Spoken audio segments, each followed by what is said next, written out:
Estamos diante da palavra de Deus, irmão, e diante da palavra de Deus, as coisas não ficam do mesmo jeito. Amém? Se você entrou aqui enfermo nessa noite, crê na palavra de Deus, crê que Jesus na cruz levou os pecados e as enfermidades, você vai sair curado, no nome de Jesus. Seja na alma ou seja no corpo, o Senhor Jesus está aqui pelo Espírito Santo. Mateus 27, versículo 45 e 46. Preste bastante atenção nessa noite, na palavra de Deus. Mateus 27, 45 e 46, e depois os 50 e 51. Naquela tarde, a terra inteira ficou escura durante 3 horas, desde o meio-dia até as 3 da tarde. Perto das 3 horas, Jesus clamou: Eli, Eli, lama sabactani, que quer dizer: meu Deus, por que o Senhor me abandonou? Então Jesus clamou outra vez, entregou o Espírito e morreu. Versículo 51. Vejam bem, naquele mesmo instante, a cortina que separa o lugar santíssimo do templo foi rasgada de cima até embaixo. A terra estremeceu e as rochas se partiram. Preste atenção, querido. Jesus é crucificado. E do meio-dia às 3 da tarde houve trevas sobre a face da terra, trevas densas. Perto das 3 da tarde, Jesus clamou com grande voz. Ele disse: meu Deus, por que me desamparaste? Por que me abandonaste? Eu pergunto para você nessa noite, por que Jesus disse isso perto das 3 da tarde? Lembre-se que as trevas cobriram a terra. Jesus estava pendurado na cruz, perto de morrer às 3. Jesus disse: meu Pai, meu Deus, por que me desamparaste? Quantos nessa noite estão sentindo o desamparo de Deus? Quantos nessa noite estão debaixo de crises, sentindo o desamparo do Pai? Mas preste atenção, Jesus sentiu o desamparo de Deus, mas Deus não o estava desamparando. Deus nunca me desampara, nunca desampara você. Talvez você olhe para o seu problema, para a sua dor, para a sua crise, e você diz assim: Deus não está olhando para mim, Deus me desamparou, Deus me esqueceu. Jesus estava na cruz em crise, dizendo: meu Pai, por que o Senhor me abandonou nessa hora? Nessa hora de escuridão tão terrível, por que o Senhor virou as costas para mim? Deus nunca vira as costas para mim e para você. Deus nunca nos desampara. Isaías diz que ainda que a tua mãe ou teu pai esqueça de você, todavia eu, o Senhor, jamais te esquecerei. Deixa eu falar um motivo para você, porque Jesus gritou desesperado, porque Jesus sentiu as trevas, a escuridão, e porque ele teve medo. Porque o meu pecado, o seu pecado, do meio-dia às 3 da tarde, nas trevas, estavam caindo sobre ele. O câncer, a morte, a dor, as aflições, tudo que é de ruim na terra estava caindo sobre ele na cruz. A maldade do coração do homem, a ambição humana, todas as crises da terra estavam caindo sobre Jesus na cruz naquela hora. Ele estava sentindo as dores, as aflições, as crises que o homem sente, que o pecador sente. Jesus estava sendo esmagado na cruz. E nessa hora ele sente distante de Deus, porque os nossos pecados, diz a Bíblia, fazem separação entre nós e o nosso Deus. Os nossos pecados são como um abismo que nos separam da presença de Deus. Nós não sentimos a presença de Deus por causa dos pecados. E Jesus estava na cruz recebendo o meu e o seu pecado naquele dia. E ele não conseguia ouvir a Deus, ele não conseguia sentir Deus. Ele disse: meu Deus, por que o Senhor me abandonou nessa hora? E o coração do Pai, creio eu, na eternidade, se movia em lágrimas em ver o Filho na cruz. O Filho sem culpa, sem erro, sem mácula, recebendo a minha culpa, a sua culpa naquele dia. gritando desesperado, porque a sua comunhão foi partida, porque o seu relacionamento com o Pai foi quebrado. Irmão, eu sou responsável por isso. O motivo desta cruz é eu, é você. Nós somos responsáveis por esta quebra de relacionamento de Jesus. Nós somos responsáveis por esse choro. Nós somos responsáveis por essa quebra de aliança por alguns minutos. Responsável porque Jesus disse: eu não consigo te ouvir, Pai, eu não consigo te sentir, porque era o meu pecado e o seu pecado. Nós pecadores afrontamos e separamos Jesus de Deus por alguns momentos na cruz. Mas preste atenção, tudo o que estava acontecendo porque Deus queria, estava acontecendo porque Jesus queria. Ninguém forçou Jesus a ir à cruz. Deus não fez Jesus ir obrigado à cruz. Ele foi porque Ele quis, Ele foi porque Ele me amou, Ele foi porque Ele olhou para você e amou você. Ele foi porque Ele olhou para o seu coração. Ele foi porque Ele olhou para mim e para você e disse: esse é meu filho, essa é a minha filha. Eu não o criei, eu não o formei para ir ao inferno, eu o formei, eu criei para estar na eternidade junto comigo. Preste atenção, irmão, Jesus na cruz, Jesus estava resolvendo todos os problemas. A cruz é um paradigma. O que é paradigma, pastor? É um padrão. A cruz é um modelo, é um padrão. Olha aqui, existe eu e você antes da cruz, e existe eu e você depois da cruz. Quem é você aqui nessa noite? Você é alguém antes da cruz ou você é alguém depois dela? Você está achando que a sua vida começou lá no ventre da sua mãe?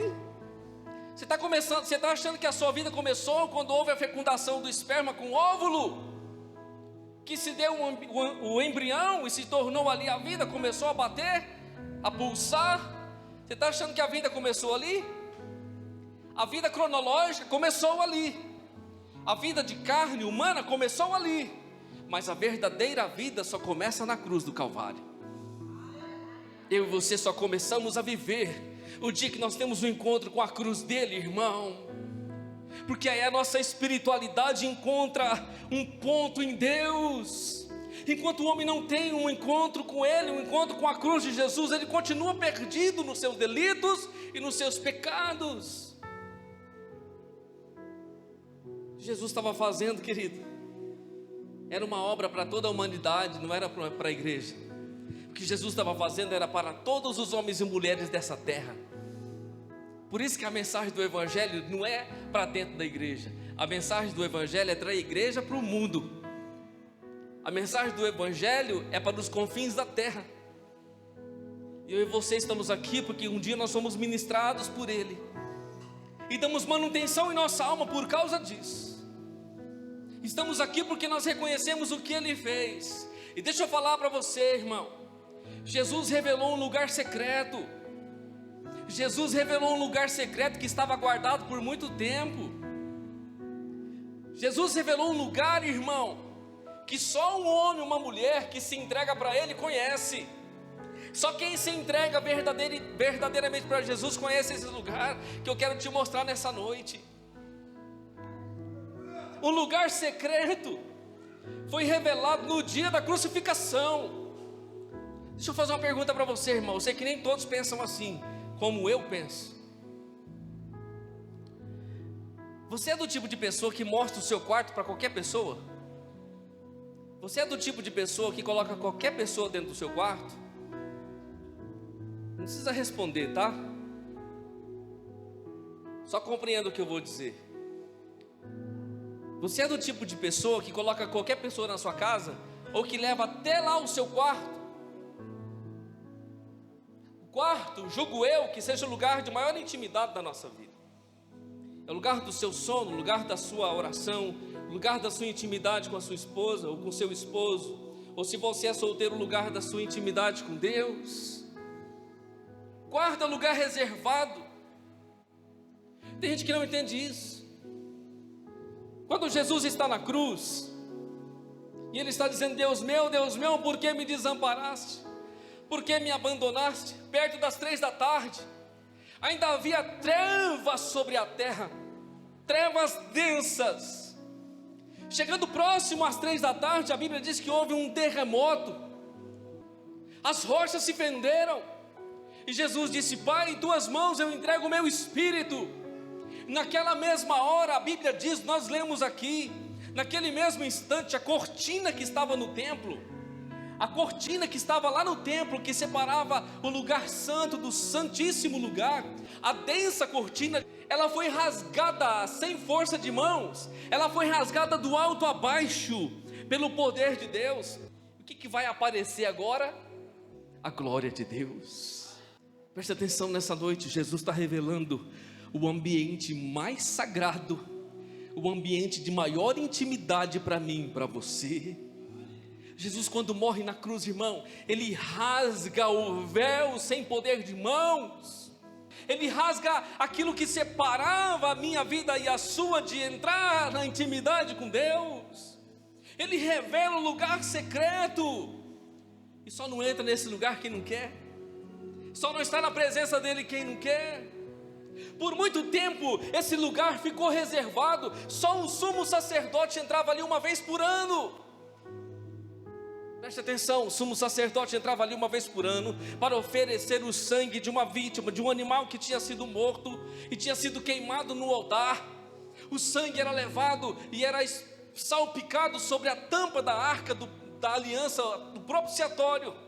Aquele sangue fazia menção aos nossos pecados, e uma vez por ano, quando o sangue era jogado sobre a tampa da arca, Deus perdoava os pecados do povo. Uma vez por ano se entrava naquele ambiente, e só um homem podia entrar, o sumo sacerdote. E lá fora havia uma matança de animais para o perdão do pecado do homem. Todos os dias, um homem pecador levava uma ovelhinha diante da porta do tabernáculo, ele imolava aquela ovelha, entregava para os levitas e sacerdotes. Os levitas e sacerdotes levavam para o altar do holocausto, queimavam aquele animal, e pegavam o sangue, e levavam diante da presença de Deus, para que o perdão dos pecados viesse sobre aquele ofertante. Isso acontecia todo dia, irmão. Deixa eu contar uma história para você. O tabernáculo estava no meio e em volta estavam todas as tribos. Suponhamos que uma das tribos, alguém de alguma das tribos, lá no final, para chegar no tabernáculo que estava no centro, havia cometido um delito ou um pecado e precisava de perdão.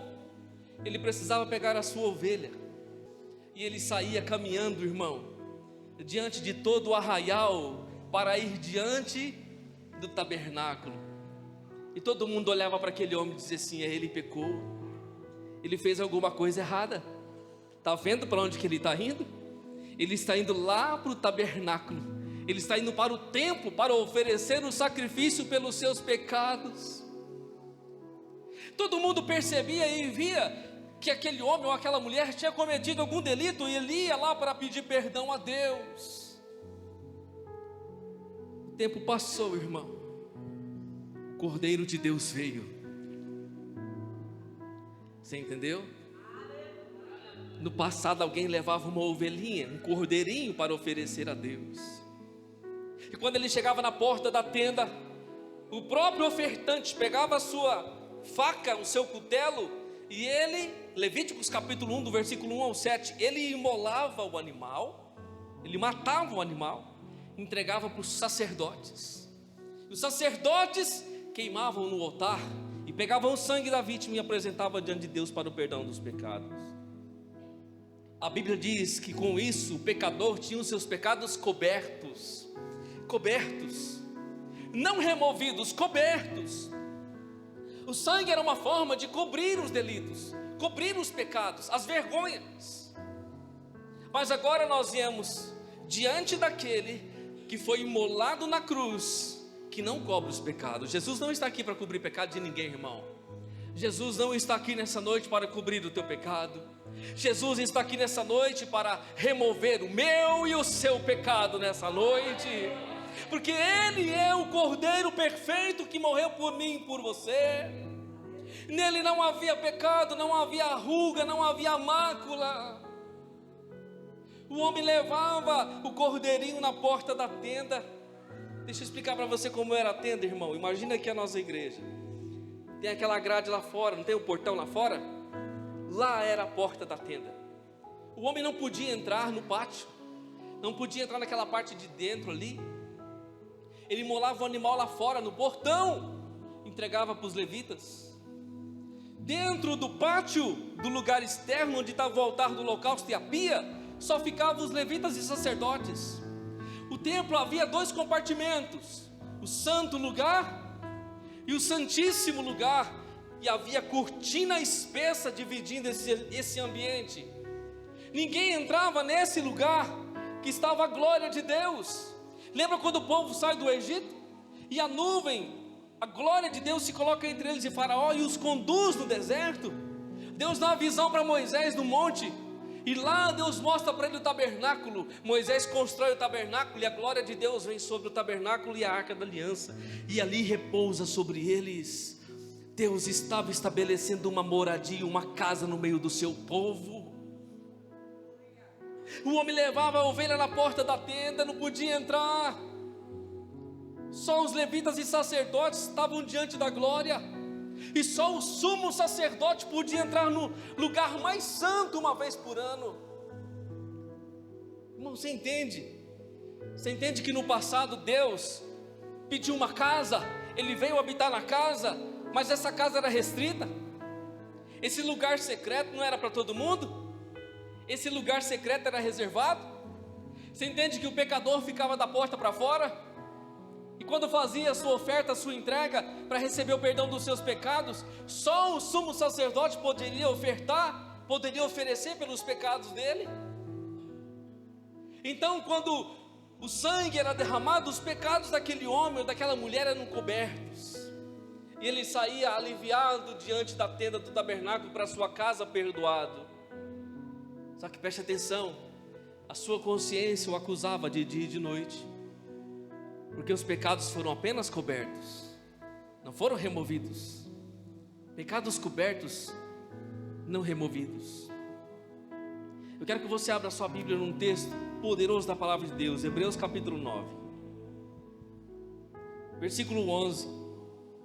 Mas vendo Cristo, o sumo sacerdote dos bens futuros, por um maior e mais perfeito tabernáculo, não feito por mãos, isto é, não desta criação, nem por sangue de bodes, ou de ovelhas, ou de bezerros, mas por seu próprio sangue, entrou uma vez no santuário, havendo efetuado uma eterna redenção.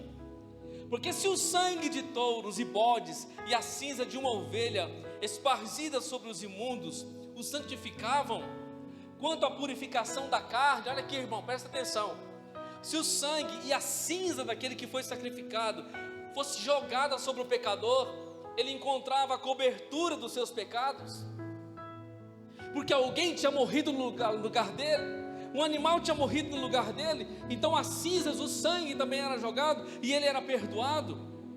Ele está dizendo, quanto mais o sangue de Cristo, que pelo Espírito eterno se ofereceu a si mesmo, imaculado a Deus, purificará a vossa consciência das obras mortas para servirdes ao Deus vivo. O sacrifício de Jesus na cruz, irmão, não cobriu o meu e o seu pecado da carne. O sacrifício de Jesus na cruz tirou o nosso pecado. Deus fez uma obra de dentro para fora, irmão, entenda isso nessa noite. A obra que Deus faz não é fora, a obra que Deus faz é dentro. Tem muita gente enganada, tem gente com estereótipos por aí, vivendo religiosidade, dizendo, olha, agora eu sou de Deus, olha as minhas vestes, agora eu sou de Deus. A obra de Deus é feita de dentro para fora. O que Jesus fez foi lá dentro. Se lá no passado uma ovelha morria, um boi morria, e o homem saía aliviado diante da tenda da aliança, com seus pecados cobertos, Jesus agora na cruz, ele vem, ele morre e derrama o seu sangue, não para cobrir os nossos pecados, mas para removê-los. E o que acontece quando os nossos pecados são removidos, irmão? A nossa consciência é purificada. Não há mais acusação para aqueles que estão em Cristo Jesus. A sua consciência não acusa mais você. Você é um pecador e está sobre condenação. Não, o sangue do Cordeiro de Deus está sobre a minha vida. Jesus morreu por mim, me lavou dos meus pecados. Não há mais condenação. Aleluia. E aquele que ofertava a ovelhinha lá no passado sabia que havia condenação, porque ele continua debaixo dos seus delitos e pecados. Mas se eu e você estamos debaixo do sangue do Cordeiro de Deus, não há mais condenação para aqueles que estão em Cristo Jesus. Tem uma diferença aqui, irmão. Preste atenção. Você está pensando que nós entramos nesse santo lugar? Você está pensando que nós entramos nesse lugar que foi revelado de qualquer jeito? Tem alguma cortina aqui, irmão? Tem alguma cortina aqui? Porque isso aqui tipifica o tabernáculo, o pátio lá fora, o santo lugar e o santo dos santos. No santo lugar tinha o quê? No santo lugar tinha uma lâmpada, tinha um candelabro, um menorá, que tinha 7 lâmpadas. Representava Cristo, a luz do mundo, que ficava aceso 24 horas perpetuamente. No santo lugar tinha uma mesa com os pães, chamados pães da proposição, ou pães asmos, que só o sacerdote comia a cada 7 dias. No santo lugar havia um altar de bronze chamado altar do incenso. No santo lugar eles estavam diante da luz de Deus e da provisão de Deus, e eles colocavam o incenso no altar do incenso, que representava a oração diante da glória de Deus. E atrás da cortina estava a glória do Senhor. Jesus rasgou a cortina por causa de você. Jesus rasgou a cortina na cruz, irmão. O véu que separava eu e você de Deus já não separa mais. Você pode dizer assim: é difícil servir a Deus, é difícil estar na igreja, é difícil viver o Evangelho. Preste atenção, o que separava-nos de Deus já não nos separa mais. Só é difícil se você pôr dificuldade, só é difícil se você quiser achar que é difícil, porque Jesus já rompeu com as barreiras. Eu posso chegar a Deus, eu posso, mas existe uma coisa, irmão, a Bíblia diz que eu preciso chegar a Deus através do sangue de Jesus, porque o sangue não foi derramado ali por acaso, o sangue foi derramado ali para perdão dos pecados, o sangue foi derramado ali para redenção e salvação, e o sangue foi derramado ali como um ato poderoso para que eu e você possamos entrar nesse lugar de intimidade. Ninguém entra nesse quarto, irmão, de qualquer jeito. Aí você diz assim: pastor, mas você não falou que a cortina já foi rasgada? Foi rasgada, irmão, não tem mais limitação. Mas a Bíblia diz que eu e você precisamos entrar no Santo dos Santos pelo sangue de Jesus, com ousadia pelo sangue de Jesus. Eu preciso estar com Ele, porque Ele é o Cordeiro que morreu por mim e por você, para tirar o nosso pecado e nos dar vida eterna diante de Deus. Você está entendendo que a sua vida não começou lá na barriga da sua mãe no ventre? Não começou, a vida cronológica começou, mas a sua verdadeira vida, e principalmente espiritual, só começa na cruz. Enquanto você não for lá, você não vive. Enquanto você não for para lá, irmão, você continua nos delitos e pecados. E não é sacrifício humano, não é sacrifício de animal, não é dar uma ajudinha para Deus fazer boas obras, não é fazer nada humano que vai resolver. A sua vida começa ali, começa ali. Se você não vai ali, você continua debaixo dos seus delitos e pecados. João Batista está no Jordão batizando, e ele está dizendo assim para as pessoas que estavam ao seu redor. Ele dizia: de dentro do rio Jordão, molhado, talvez a água na sua cintura, ele dizia assim: raça de víboras, quem vos ensinou a fugir da ira futura? Essa era a pregação de João, irmão, chamando as pessoas de cobra. Meu Deus, que pregador é esse que chama as pessoas de cobra? raça de cobra venenosa. Você escuta essa pregação do evangelho por aí, irmão? Raça de víbora, João dizia. Quem ensinou vocês a fugir do fogo eterno? Você está pensando que a geração de João Batista, irmão, era como essa geração minha e sua? Mimimi? Mimimi? Ah, me chamou de cobra. Eu, hein? Nunca mais eu volto aqui. Me chamou de cobra. Que afronta é essa? Sabe o que acontecia, irmão? As pessoas abaixavam a cabeça. Elas abaixavam a cabeça, se humilhavam, iam diante de João Batista, porque João tinha uma palavra de Deus e vivia com Deus. Ele era cheio do Espírito, da glória de Deus. Elas vinham, elas entravam e chegavam perto de João e elas eram batizadas, um batismo de arrependimento pelos seus pecados. Num dia desses, João está no Jordão batizando, num dia desses, de repente João vai apontar o dedo e falar raça de víboras. Quando ele aponta o dedo, ele para, ele vê Jesus, irmão.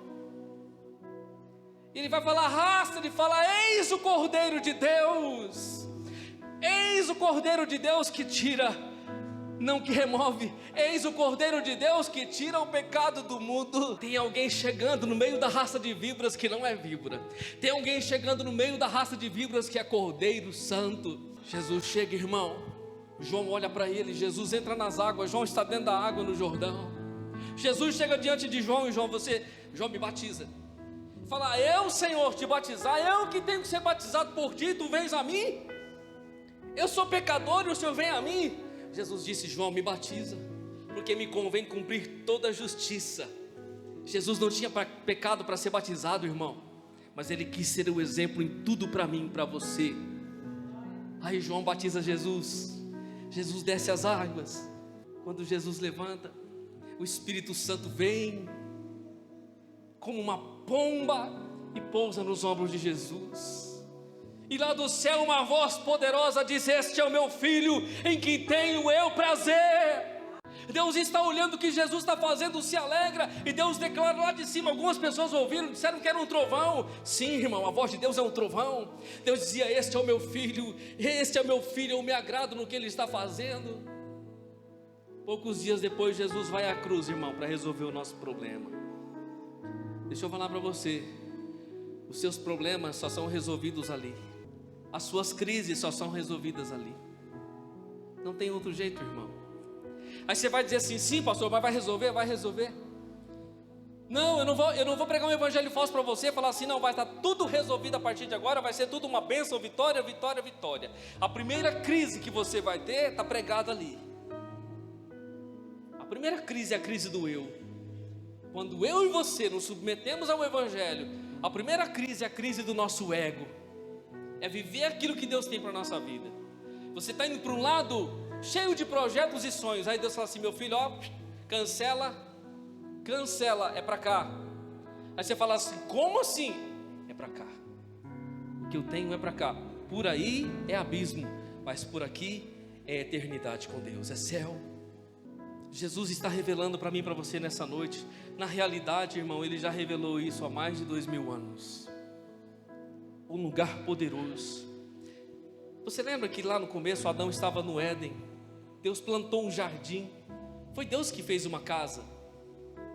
O homem não fez nada, irmão. Deus plantou um jardim no Éden, um lugar de delícias. E Ele foi no pó da terra. Ele foi no pó da terra. E Ele montou lá, Ele fabricou, Ele fez creio com o seu poder, com a sua mão, não importa, a gente não sabe como, mas Deus fez um boneco de barro.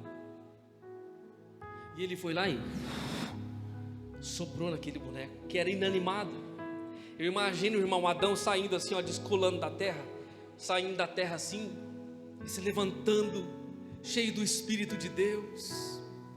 Aí ele se levanta diante do seu Criador, diante da glória, da majestade, ele olha para o seu Criador, boneco de barro, cheio do Espírito de Deus, barro que se tornou luz quando Deus assoprou nele, se tornou um ser de luz glorioso, de carne e osso, mas glorioso diante da presença do Eterno, e começou a caminhar com Deus no jardim, tinha comunhão com Deus todos os dias. Adão pleno, um homem perfeito, santo, puro, completo.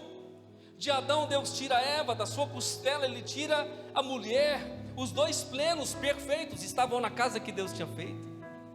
Deus fez uma casa, colocou o homem dentro, irmão. E Deus vinha todo dia de tarde.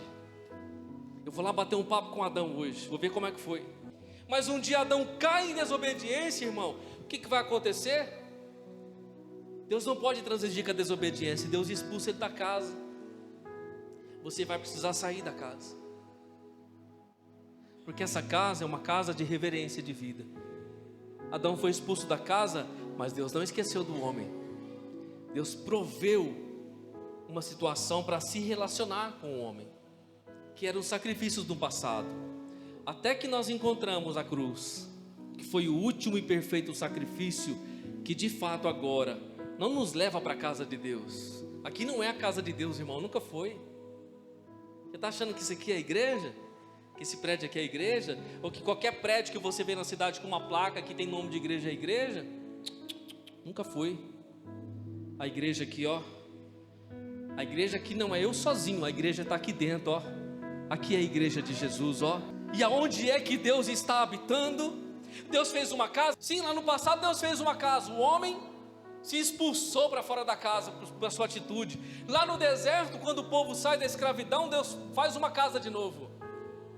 Mas agora não é o homem que habita na casa, agora é Deus que habita na casa, e o homem tem que fazer sacrifício para chegar diante dele. E o tempo passa, Deus desmancha aquela casa e faz o seguinte: a partir de agora eu quero morar não mais de uma casa, eu quero morar dentro de você. A minha casa vai ser o seu coração, minha casa vai ser o seu espírito.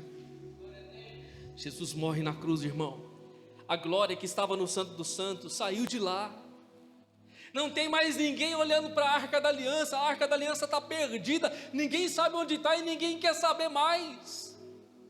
Porque a glória que estava sobre a arca, irmão, ela saiu de lá depois que Jesus morre na cruz, o véu se rasga. Eles foram no sepulcro. Quando eles chegaram no sepulcro, viram a pedra removida. 2 anjos de luz estavam sobre aquela pedra e disseram assim: quem que vocês estão procurando? Vocês estão procurando o vivente entre os mortos? Não está aqui, mas já ressuscitou.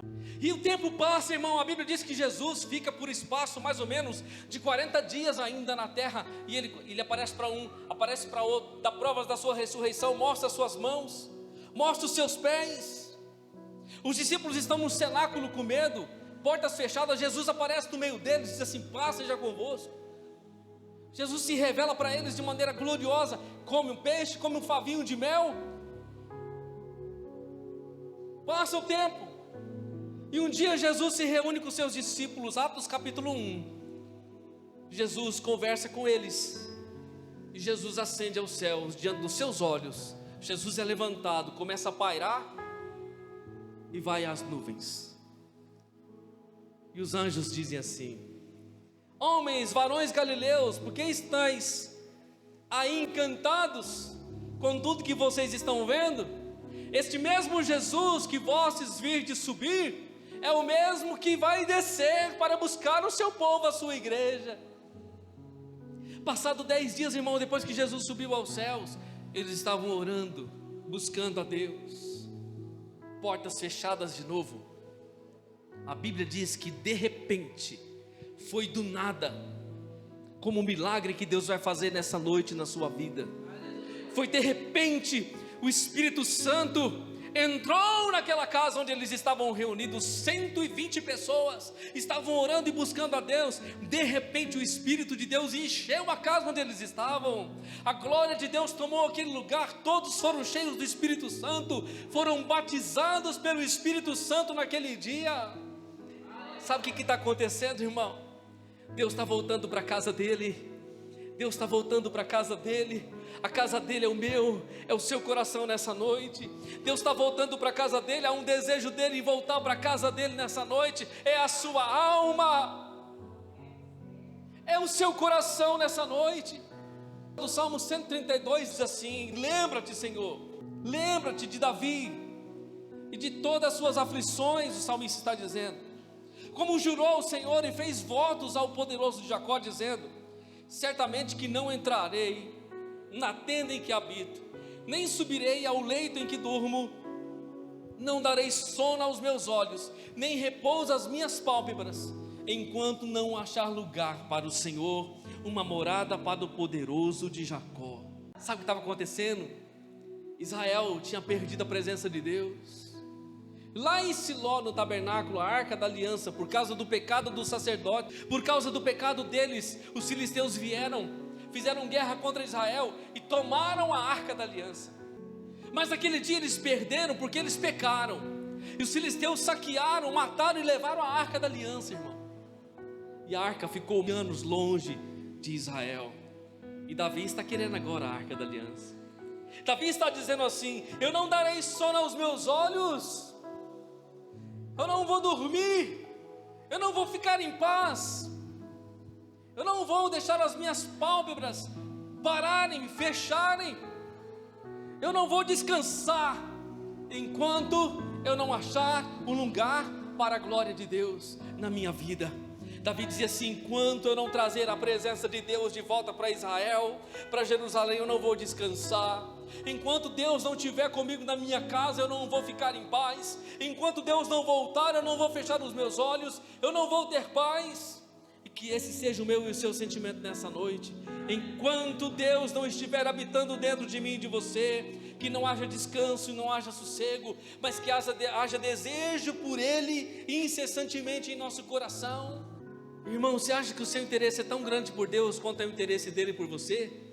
Não, porque a Bíblia diz, João diz que Ele nos amou primeiro. Você só está aqui nessa noite porque Ele te amou primeiro. Ele foi naquela cruz incondicionalmente. Ele sabia que tem homens e mulheres que vão recusá-lo, que vão rejeitá-lo. Ele sabia, mas Ele sabia que existem muitos homens e mulheres como eu e você aqui nessa noite. Viríamos ouvi-lo, viríamos recebê-lo, viríamos abrir o nosso coração para Ele. Amém? No nome de Jesus, querido, nessa noite, Ele morreu por você, mas também Ele ressuscitou por você. E esta é noite de restauração. Essa noite é noite de ressurreição. Nós queremos fechar essa noite, sim, proclamando esta vitória sobre a nossa casa, sobre a nossa família, sobre a sua vida, sobre o nosso coração. Jesus está aqui no nosso meio. Amém? Jesus está vivo, Ele é o motivo de estarmos aqui nessa noite. Nós mostramos a cruz, sim, porque a cruz foi o divisor de águas, foi o paradigma, mas o Espírito Santo está aqui. Ele disse: eu vou para o Pai, mas eu enviarei o outro Consolador, Ele estará convosco para sempre, até Jesus voltar. O Espírito Santo estará conosco. Ele é o representante de Cristo na terra. E nessa noite, tão propícia ao quebrantamento, tão propícia ao arrependimento, tão propícia ao perdão, tão propícia à restauração, à cura, ao milagre, nessa noite tão propícia ao seu retorno à presença de Deus. Você que ouviu o Evangelho entendeu que Jesus fez uma obra por você de salvação e de restauração, e nessa noite quer entregar sua vida a Ele, e quer declarar que você está abrindo o seu coração para Ele de fato entrar na sua vida, para que de fato você tenha essa vida. Você que quer receber Jesus nessa noite, e quer confessar os seus pecados e reconhecer que o que Ele fez foi por você verdadeiramente, você vai declarar isso com a sua boca diante dEle nessa noite. Amém? No nome de Jesus.